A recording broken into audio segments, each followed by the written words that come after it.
This is The Listening Tube. This is the first edition of The Listening Tube. I'm your host, Bob Woodley. Now, you might be thinking, who are you and why did you get a talk show? Well, we might talk about the second half of that question later, but as for the first part, let me tell you a little bit about myself. I was born in Cole Township, Pennsylvania. I grew up in a family of iron workers and coal miners. I graduated from Shamokin Area High School in 1980 when I began my broadcasting career at WISL in Shamokin in 1979. So I was working in radio before I even got out of high school. I served in the United States Air Force as a radio and television broadcaster, where I worked as a disc jockey, news and sportscaster, and program host. I've spent my whole life in the media, working in radio, television, and newspapers across the country and around the world. I'm a registered independent, a centrist. I have no loyalty to any political party, so I'm free to criticize the lunatic fringe on either side of the political spectrum. And I will. But that's enough about me for now. Let's talk about the Listening Tube. First of all, the Listening Tube works in both directions. You can call and leave your comment, questions, and answers 24 hours a day at area code 570-601-1101. For as long as you listen to me, I'll listen to you. Secondly, this is partly an opinion show and partly a factual show. I'll try to let you know which is which. I'm going to talk about politics, topical subjects, history, and yes, we'll talk about racism, prejudice, and bigotry. I'm willing to walk through that minefield because I'm not afraid of being canceled. But let's get this straight right off the bat. I'm not here to offend anyone. My goal, if I even have an agenda, is to bring some common sense to the subjects of the day. I want to give you the confidence to hold on to your beliefs. I want to expose social media propaganda, as well as scams and other ways you may be volunteering valuable information. This program will evolve over time, and I hope that you'll be a part of that evolution. The Listening Tube will air every Sunday morning during the 10 o'clock hour on WWPA, WMLP, and on TwinValleysTalk.com, and can also be downloaded as a podcast that you can access at any time. Thank you for putting your ear to the Listening Tube. I'm your host, Bob Woodley. And now, not the headlines. 5 people died in the U.S. last year, the highest in a decade of, you'll never guess, rabies. The Centers for Disease Control and Prevention recently reported 5 people died of rabies in the U.S. last year, the highest number in a decade. The CDC released a report on 3 of them, all the result of contact with bats, and said their deaths could have been prevented. My wife and I once woke up to 3 bats flying around. Talk about an action-packed night in the bedroom, I can tell you. Anyway, one of the people who died was an 80-year-old Illinois man who refused to take the shots after exposure that could have saved his life because of a fear of vaccines. Now, it's sad that this man passed away, especially considering he grew up in the age of vaccines. He probably had vaccines in elementary school or high school or in the military. I know I've had vaccines in all of those scenarios myself. But to die because you're afraid to take the vaccine Doesn't make a whole lot of sense to me, especially since we know the vaccines work. Otherwise, we wouldn't still have Ozzy Osbourne. Look, he turned out perfectly normal. An Idaho man and a Texas boy didn't get the shots because they didn't believe a bat bite or scratch had broken their skin. So no Band-Aid, no problem. I guess that didn't work out. That's unfortunate. One of the two other deaths was a Minnesota man bitten by a bat who got the shots, but they weren't effective because of an undiagnosed immune system problem. And the last guy, he was bitten by a dog in the Philippines, who then came back to the United States and then died. Rabies is usually fatal, but it can be prevented through a series of 5 shots given within 2 weeks of exposure. So, if you think you're exposed to rabies, go ahead and get the shots. Now, I'm not talking about the COVID vaccine here. I have make it 2 things to say about the COVID vaccine. 1, don't be bullied into getting the COVID vaccine. And 2, don't be bullied into not getting the COVID vaccine. And that's all I have to say about that. The Listening Tube. Politics are making Americans feel sick. Our politics have gotten so toxic that they're making us feel sick. That's according to a new study. The University of Nebraska researcher, Professor Kevin Smith, says that 4 in 10 people, that's 40%, I did the math for you, cited politics as a top stressor in their lives. And many say it causes them to lose sleep, causes fatigue, leads to feelings of anger and loss of temper, hurts their relationships, and triggers compulsive behaviors. He found that 1 in 20, 5%, you're welcome, even said thinking about or discussing politics leaves them feeling suicidal. Just thinking about it. The findings come from a survey of Americans conducted 2 weeks before the 2020 election and 2 weeks after the 2020 election, and the results mirrored an earlier survey carried out in 2017. Smith, the professor, said it's unpleasant to think that in that span of time, nothing changed. A huge chunk of American adults genuinely perceive politics is exacting a serious toll on their social, their psychological, and even their physical health.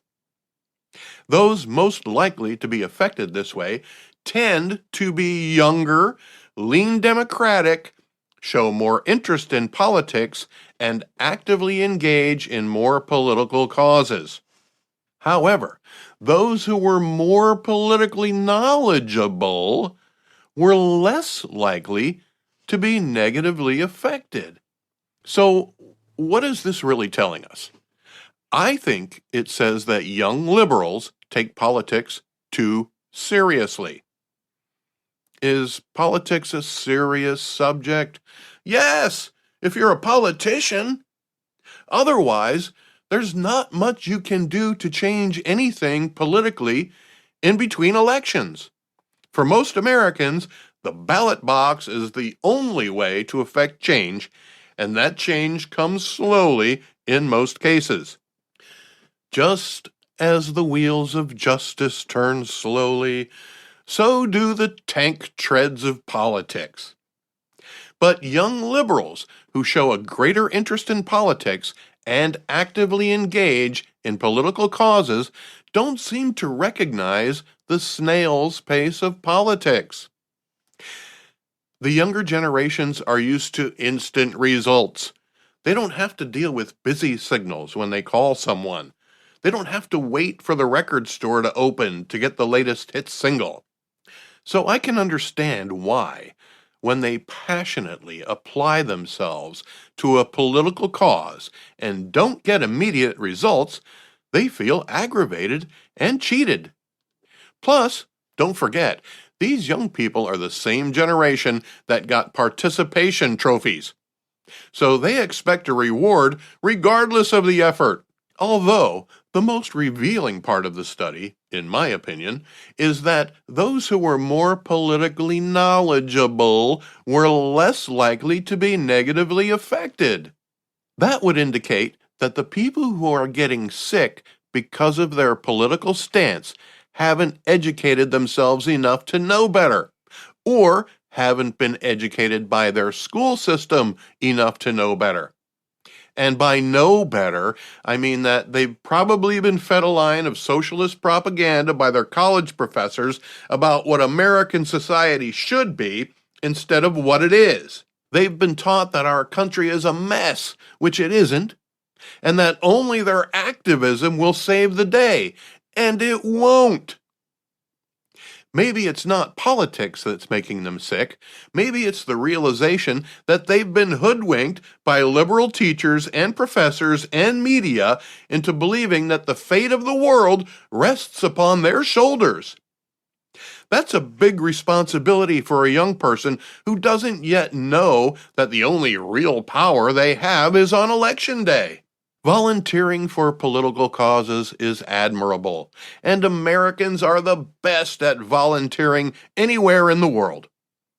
But if politics is making you sick, put your effort somewhere else, for your own good and ultimately, the good of your community. If you missed part of the show or would like to hear it again, find the Listening Tube podcast where you get your podcasts.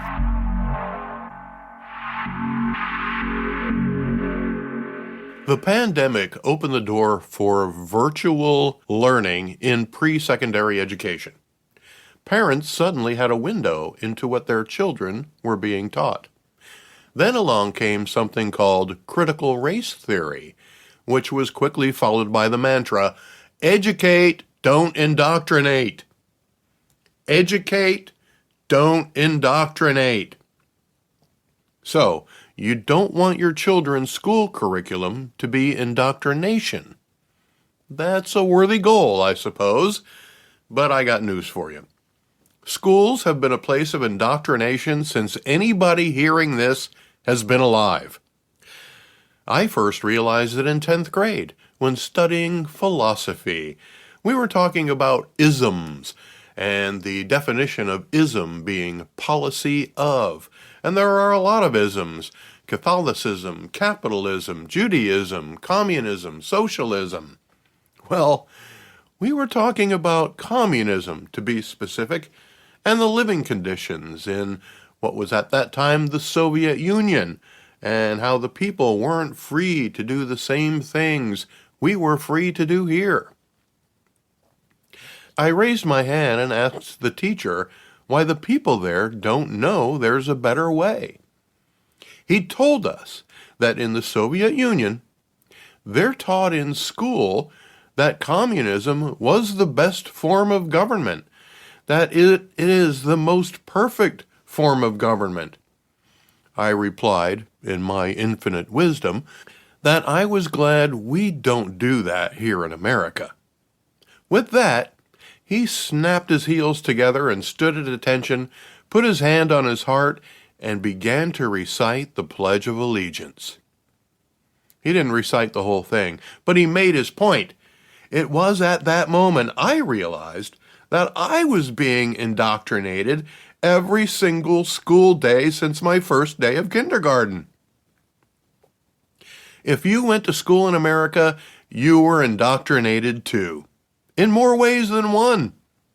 Why do you think students start each day with the Pledge of Allegiance? Schools are the perfect place to indoctrinate our children.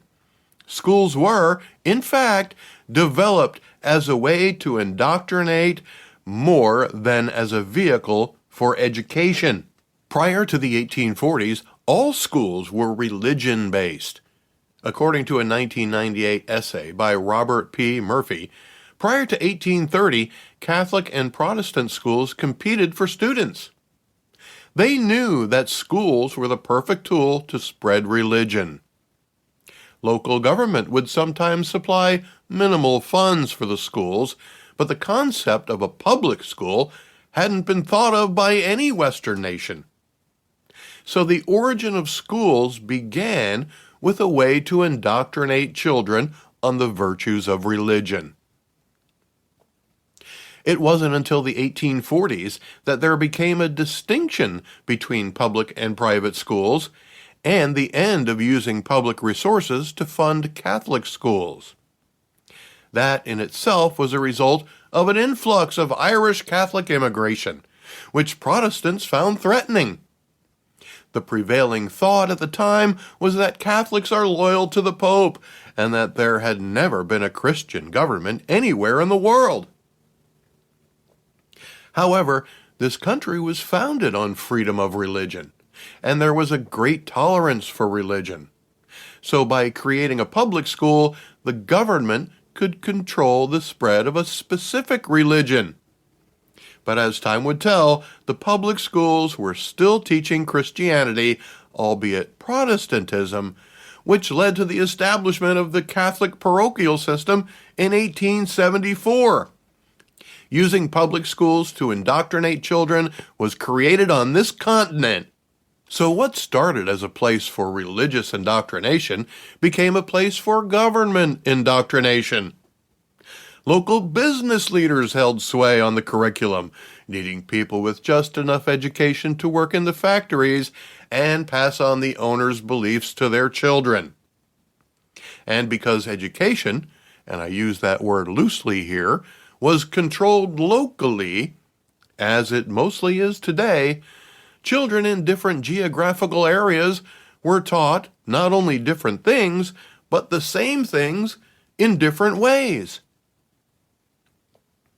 Children in Georgia were, and perhaps still are, taught that the northern states started the Civil War, while people north of the Mason-Dixon line were, and still are, taught that Abraham Lincoln was one of our greatest presidents. When you say, "I want my children to be educated, not indoctrinated," you're plain out of luck. Schools have always been places of indoctrination. That indoctrination varies by year, school district, political changes to our society, and many other variables, some of which we can't control. There are some variables that can be controlled, though. Those are the decisions made by your local school board. There's been a lot of controversy lately about who should be making the decisions about what children learn in school. While the children think they've already learned enough, should the parents have the final say, or should the school board? Well, the school board is elected to make those decisions. So should the school board be made up of parents or educators? That's up to the voters to decide. That's where the phrase, "all politics is local," begins, with your school board. But the bottom line is, if you want control over what kids are taught in school, then you have to vote for the people who share your beliefs. The question isn't whether or not children are indoctrinated in school. The question is, what kind of indoctrination do you want them to get? Because just like news networks, school board members have an agenda. I recently saw a statement from the principal of a local high school that said the school is committed to embracing diversity and equity. I support diversity, but I was interested in exactly how one embraces equity. So I sent an email to the principal. I never got a reply, and now the statement has disappeared from the website. What might have happened there? I don't know, but it's important to understand that all schools are places of indoctrination. Public schools, private schools, religious schools, they all have an agenda. And if you homeschool your child, you have an agenda too. I'm not saying your agenda is wrong. I'm not saying any individual agenda is wrong. But if you demand that your local school educates and doesn't indoctrinate, you might want to look back and try to pinpoint when you were indoctrinated. Thanks to the late Mr. Bartle in 10th grade, I was able to realize that I had been conditioned to support my country of origin by reciting the Pledge of Allegiance every morning for the duration of my public education. Am I upset about that? No, because I've been to other countries, met people from even more other countries. Yes, some have freedoms that we don't have here. We're not perfect. But I'm an American by birth, and American by indoctrination, and an American by choice. I love America. Ironically, it's only through education that we can make informed choices about what we want to believe.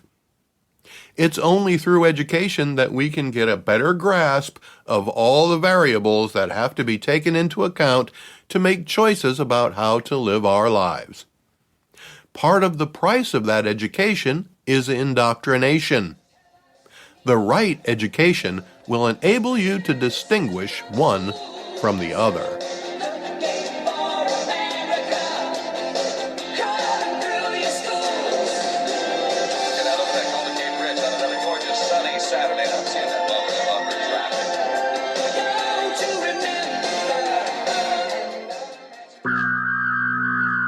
Let's go back through the listening tube.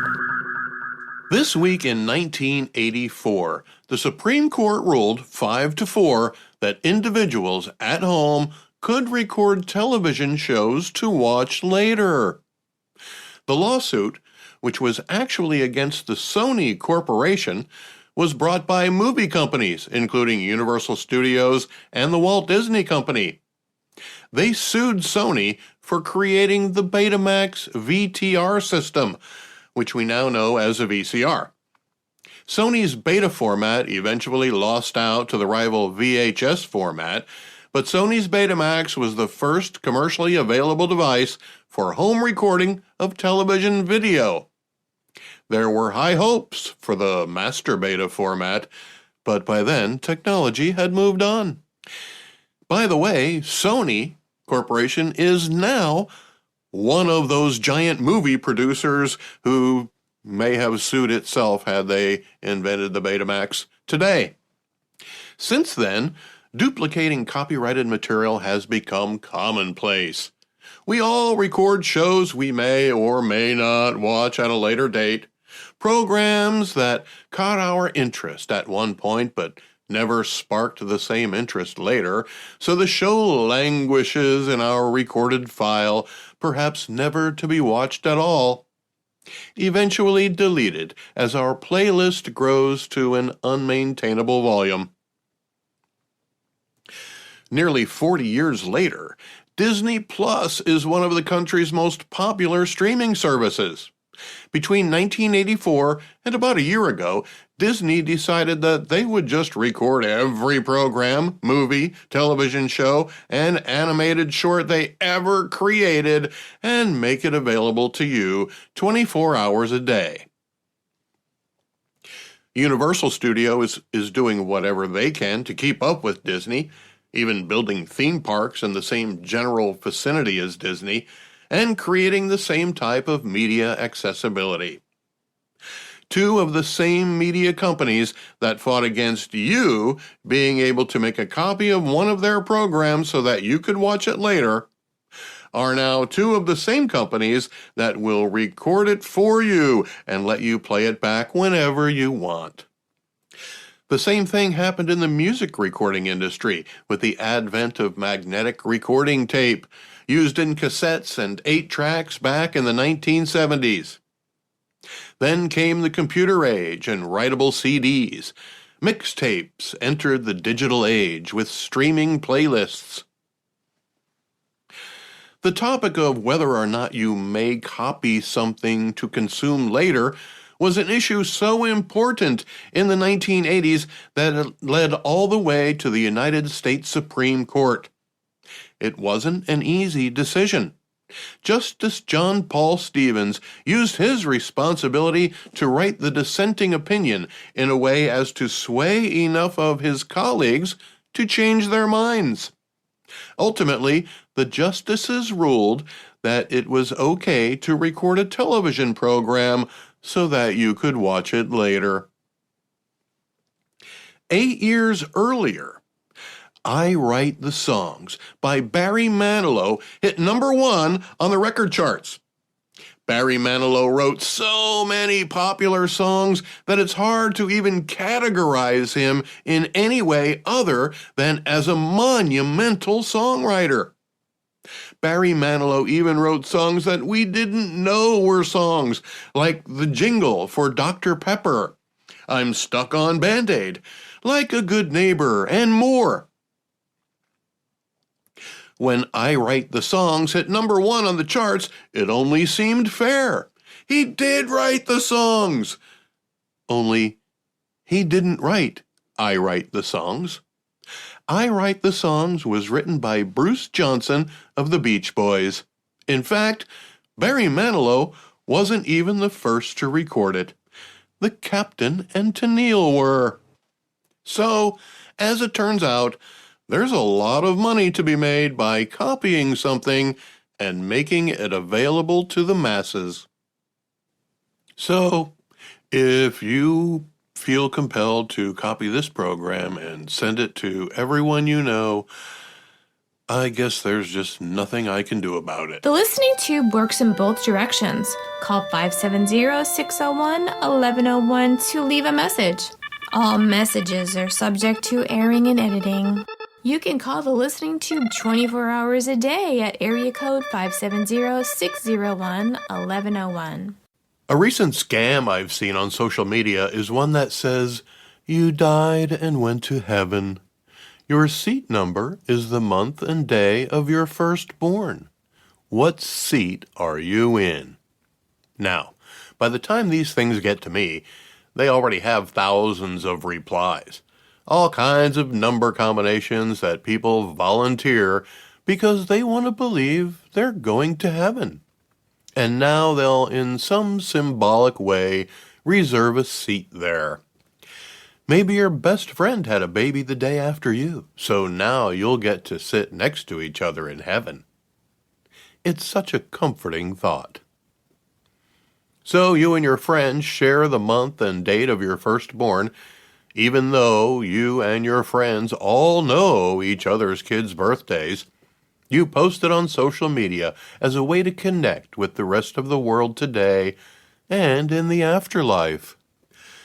What you're really doing is giving away vital information about you, your family, and important dates that you might be using as a password somewhere or everywhere. Sure, it may seem insignificant to you, but to a scammer or identity thief, it's a piece of a puzzle that they spend all of their time working on. They've already solved enough puzzles to live off of, and now they just spend all night gathering tidbits of information about as many people as time will permit. I know a lot of media tries to scare you, but that's not what I'm doing here. This is a caution. These information-gathering memes are written a certain way for a purpose. Think for a moment before you share anything with numbers or names. You could be providing a piece of the puzzle that ultimately makes you a victim. Another one I've seen is, how old would you be if your age was reversed? Now, this is a fun one because it lets you use your imagination. Let's say you're 72. If you reverse the digits, you're 27. Oh, to be 27 again. You were something else when you were 27. Virile and taut at the beginning of the prime of your life. You just didn't know it yet. What great memories to have, and how nice it is to recall it, and how it might be to be 27 again.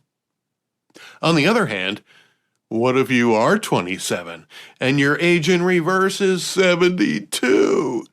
That's also fun, because then you can imagine what it might be like to be jamming to Justin Bieber, walking slowly down the sidewalk with a cane. telling people to get off your lawn. Now, if your age is a single digit, or two of the same digit, it doesn't change anything. If your age is triple digits, then reversing them would create an age range of biblical proportions. It's fun to think about, and fun to answer. Thousands of other people did.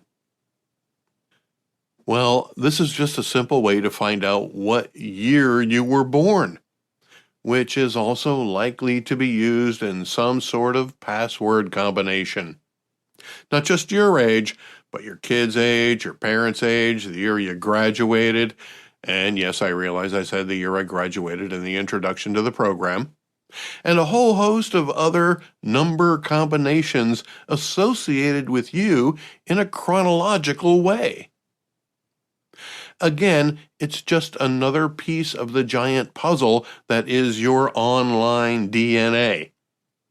Scammers gather information like a whale gathers krill. It's time for 10-word answer. Here's the question. What do you think of the show? Call 570-601-1101 to leave your 10-word answer. What do you think of the show?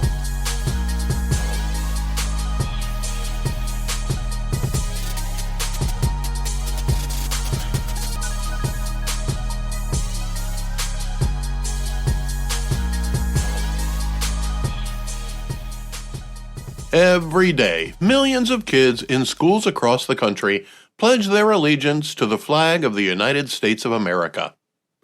The original version was first recited by school children October 12, 1892, to commemorate the 400th anniversary of the voyage of Christopher Columbus. 12 million children participated. It was written earlier that year by Francis Bellamy. But this isn't about the Pledge of Allegiance. This is about the flag. After the terrorist attacks in 2001, American flags went up all over America. Front porches in neighborhoods everywhere were suddenly adorned with the American flag as a symbol of solidarity with the rest of America, an America that was stunned like we hadn't been since the bombing of Pearl Harbor. Flying the American flag was how Americans showed our support for our troops, our government system, our way of life. Since then, the number of American flags on display has diminished somewhat, although the Stars and Stripes still flies on many front porches across America. My wife and I sometimes display the American flag from our front porch, interspersed with other flags we use to recognize different times of the year like holidays and changing seasons. Many people display flags of their favorite sports teams or words of encouragement, and that's all fine and well. It's an opportunity to let your neighbors and passers-by know how you feel or in what you believe. For some people, it's important that others know that the people who live in this house like puppies. You can tell by the puppy flag. Flags of all types can now be found at all kinds of stores and markets. They're very popular. And new designs are being developed every day as the thirst for people to fly their own flag as we are encouraged to focus on what makes us unique as individuals. We're told to be proud of our heritage, sexual orientation, occupation. There are flags to display your support for police and firefighters, for gay people, for political beliefs, for the military department in which you may have served. Whatever sets you apart from other people or consolidates you with other people. Here's the problem, and you've probably seen some of the flags supporting police and firefighters with a black and white version of the American flag, with one of the stripes being colored blue or the original red. There are now different versions of the American flag that incorporate designs meant to support not only police and firefighters, but gay rights, military service, and a variety of other lifestyles and causes. There's an American flag that has the words, "Thank you, healthcare workers" written on it. There's an American flag with different colored stripes meant to honor first responders that has words like corrections, EMS, dispatch, etc. written on the stripes. There's an African American flag with black and red stripes and black stars on a field of green. In addition to the blue and red line flags, there are thin gold line flags to honor Gold Star families, and thin pink line flags to honor, well, I don't know what the thin pink line flag is meant to honor. These bastardizations of the American flag are flagrant violations of the U.S. Code, which says, "The flag should never have placed upon it, nor on any part of it, nor attached to it any mark, insignia, letter, word, figure, design, picture, or drawing of any nature." When you display a variation of the American flag to show your support for something, anything, you're showing your disrespect for the original design, which is the flag of our nation, the symbol of our republic. When you display a variation of the American flag, you disrespect the heroes at Iwo Jima. You disrespect the men who landed on the moon. These bastardizations of the American flag are yet another symptom of our divisiveness. When we have to modify the American flag to meet our own values, we've lost our American values. Sure, supporting the police or firefighters is worthy. Showing your pride in something you are or support is often admirable. These faux American flags that incorporate the design of the American flag but then are embellished with lesser symbols, are created to make you feel good about your cause. They're designed to make you associate patriotism with the cause they display. What they're actually doing is diluting the symbol of our country. By diluting what the American flag represents, you dilute what it means to be an American. If we all have our own versions of the American flag, we don't have an American flag at all. Don't get me wrong. You're welcome to support any cause, occupation, lifestyle, or political affiliation you wish. If you wish to display your individualism or your connection to others, be it through a sports team or a military service, be it through homosexuality or heterosexuality, whatever flag you want to fly is fine with me. But allow me to remind you that whatever flag you want to fly, it's a lesser flag next to the American flag. To embellish the American flag to incorporate your own agenda is un-American. If you want to fly your own flag, fly it all you want. But the first thing you need to do is get your own flag. The American flag represents all of us, not just your special interest group.